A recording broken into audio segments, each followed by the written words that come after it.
হরে কৃষ্ণা, রাধে রাধে বন্ধুরা, সবাই কেমন আছো? সবাইকে স্বাগত গোপীনাথের চ্যানেলে।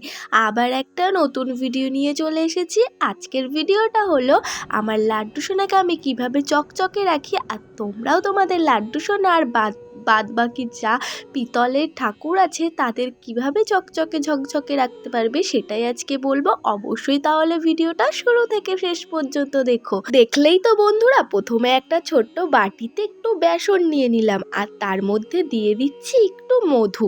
আর তোমরা যারা লাড্ডু সোনাকে ভাই ছেলে রূপে পূজিত করো তারা তো চাইবে না কেমিক্যাল কোনো পাউডার দিয়ে তাকে পরিষ্কার করতে, তাই এই পদ্ধতিতে তোমরা পরিষ্কার করতে পারো। দেখো তার মধ্যে একটু গোলাপ জলও দিয়ে দিলাম। তোমরা যারা ঠাকুরকে পরিষ্কার রাখতে চাও তারা কিন্তু অবশ্যই এটা বানিয়ে মাখাতে পারো। কোনো কেমিক্যাল পাউডার ছাড়াই খুব সুন্দর চকচকে ঝকঝকে রাখা যাবে। দেখো তার মধ্যে একটু চন্দন বাটা দিয়ে একটু জল দিয়ে মিক্স করে নিলাম। দেখো এরকম একটা হলো মিক্সার। এটা তোমরা কিন্তু অনায়াসে স্টোর করেও রাখতে পারবে।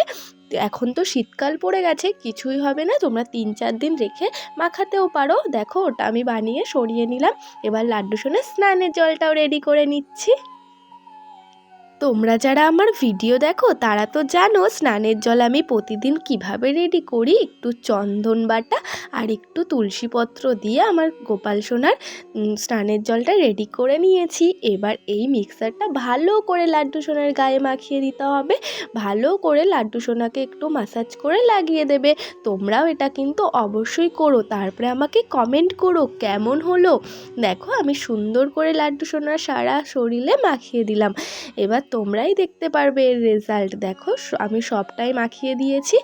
এবার লাড্ডু সোনাকে যেই জলটা রেডি করলাম সেই জলটা দিয়ে একটু স্নান করাবো, তার সাথে একটু পরিষ্কার জলে আরও স্নান করিয়ে নেব। ভালো করে এটা তুলে দেবো। দেখো সুন্দর করে স্নান করিয়ে দিচ্ছি। বন্ধুরা তোমরা কেমন ভিডিও দেখতে চাও অবশ্যই একটু আমাকে কমেন্ট করে বলো। তোমাদের পছন্দর ভিডিও নিয়ে আমি হাজির হব। কেননা তোমরা যদি না বলো আমার লাড্ডু সোনার কেমন ভিডিও দেখতে চাও তাহলে আমি বুঝবো কি করে।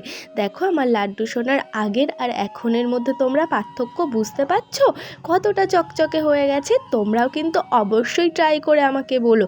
তাহলে বন্ধুরা আজকের ভিডিওটা থেকে যদি কোনো উপকার হয় অবশ্যই কমেন্ট করে বলো। তাহলে বন্ধুরা আজকে আসি, দেখা হবে পরের কোনো ভিডিওতে। চ্যানেলটা সাবস্ক্রাইব করে আমার পাশে থেকো। হরে কৃষ্ণা।